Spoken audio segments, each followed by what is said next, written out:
বছরের পর বছর প্রবাসে আপনি হালাল টাকা ইনকাম করবেন এবং গায়ে গতরে পরিশ্রম করবেন, মাথার ঘাম পায়ে পর্যন্ত ফেলাইবেন এক মাসের ১৭০০ থেকে ২,০০০ টাকা ইনকাম করার জন্য। এবং তারপরে যখন আপনি ৩ বছর ৪ বছর পরে দেশে যাবেন, তখন মাত্র ৩০০ রিঙ্গিত কিংবা ২০০ রিঙ্গিতের জন্য আপনি এয়ারপোর্ট থেকে কারো না কারো ফোন নিয়ে যাবেন, কারো না কারো স্বর্ণ নিয়ে যাবেন। আর যেই ফোন এবং স্বর্ণ আপনি নিয়ে যাচ্ছেন সেইটা হলো স্মাগলার। এই স্মাগলারের কারণে বর্তমানে বাংলাদেশে ২টার বেশি ফোন নেওয়া যায় না।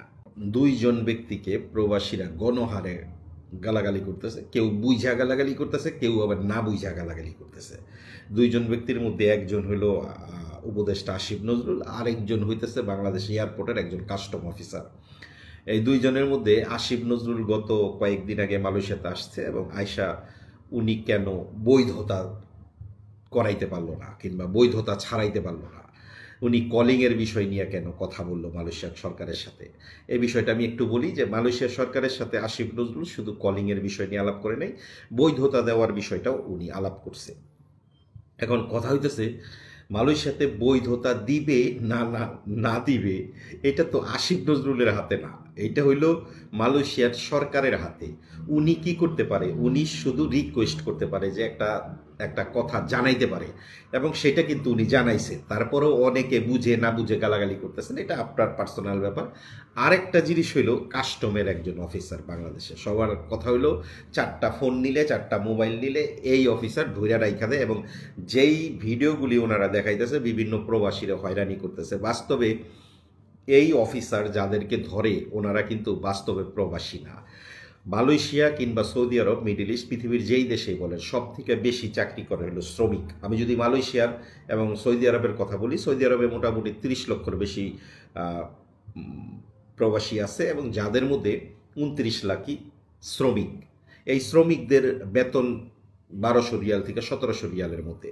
আবার মালয়েশিয়াতে কিন্তু একই সিস্টেম, ১৫ লক্ষ শ্রমিক ১৫ লক্ষ প্রবাসী থাকলে তার মধ্যে দেখা যায় যে আপনি বলতে পারেন যে ১৪.৫ লক্ষই শ্রমিক। এই শ্রমিকদের বেতন ১৫০০ থেকে ১৭০০ টাকা। সৌদি আরবের একই রিয়াল ১২০০ রিয়ালের থেকে ১৭০০ রিয়ালের মধ্যে, এই রেঞ্জের মধ্যে। এখন একজন লোক ১৭০০ রিয়াল চাকরি করে প্রতি বছরকে ৩-৪ বার দেশে যাওয়া সম্ভব? নিশ্চয়ই না। যারা ১৭০০ টাকা ১৫০০ টাকা বেতনে চাকরি করে তারা প্রতি বছর ২-৩ বার দেশে যাওয়া সম্ভব না, এবং তার পক্ষে ১০০ গ্রাম স্বর্ণ এবং ৩-৪টা মোবাইল নেওয়া সম্ভব না। তাইলে কথা হচ্ছে যে এয়ারপোর্টে কাস্টম অফিসার যাদেরকে হয়রানি করতেছে ওনারা কারা? ওনারা হচ্ছে এক কথায় যদি বলি স্মাগলার। স্মাগলাররা, অনেক স্মাগলার আছে মালয়েশিয়াতে, সৌদি আরবে, মিডল ইস্টে, পৃথিবীর বিভিন্ন দেশে। এই স্মাগলারদের মূল কাজ হচ্ছে এরা শ্রমিকদের ভিসা ব্যবহার করে, মানে জেনারেল ওয়ার্কারদের ভিসা ব্যবহার করে। এই ভিসা ব্যবহার করে দেখা যায় যে মাসে কিংবা বছরে ১০-১২ বার দেশে যায় আসে, এটাকে লাগেজ ব্যবসায়ী বলে। এই লাগেজ ব্যবসায়ীরা সাধারণত 7টা 8টা 12টা ফোন সাথে করে নিয়ে যায়। আর এদের কারণেই বাংলাদেশ সরকার নিয়ম করছে ২টার বেশি আপনি ফোন নিতে পারবেন না যদি আপনি প্রবাসী হন।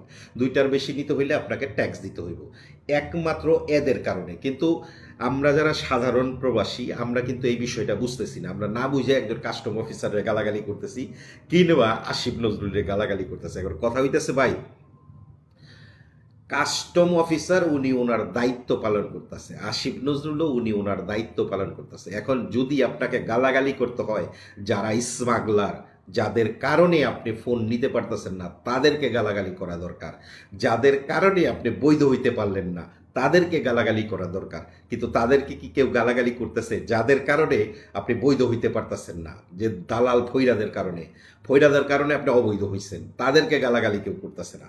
আবার দেখেন, যার কারণে, যেই স্মাগলারদের কারণে আপনি দেশে 2টা মোবাইলের বেশি নিতে পারতেছেন না, ১০০ গ্রাম স্বর্ণ নিতে পারতেছেন, ১০০ গ্রামের উপরে স্বর্ণ নিতে পারতেছেন না, তাদেরকে কিন্তু কেউ গালাগালি করে না। মালয়েশিয়া এয়ারপোর্টে গিয়ে দাঁড়াইলে দেখা যায় যে অনেক দালাল দাঁড়ায় রয়েছে ফোন দেওয়ার জন্য, তারপরে আপনাদের স্বর্ণ দেওয়ার জন্য।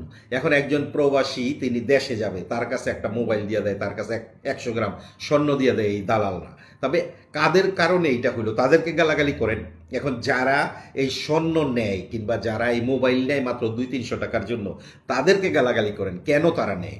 বছরের পর বছর প্রবাসে আপনি হালাল টাকা ইনকাম করবেন এবং গায়ে গতরে পরিশ্রম করবেন, মাথার ঘাম পায়ে পর্যন্ত ফেলাইবেন এক মাসের 1700 থেকে 2000 টাকা ইনকাম করার জন্য। এবং তারপরে যখন আপনি 3 বছর 4 বছর পরে দেশে যাবেন, তখন মাত্র 300 রিঙ্গিত কিংবা 200 রিঙ্গিতের জন্য আপনি এয়ারপোর্ট থেকে কারো না কারো ফোন নিয়ে যাবেন, কারো না কারো স্বর্ণ নিয়ে যাবেন। আর যেই ফোন এবং স্বর্ণ আপনি নিয়ে যাচ্ছেন সেইটা হলো স্মাগলার। এই স্মাগলারের কারণে বর্তমানে বাংলাদেশে 2টার বেশি ফোন নেওয়া যায় না। এই হইল মূলত সমস্যা। ভালো থাকবেন।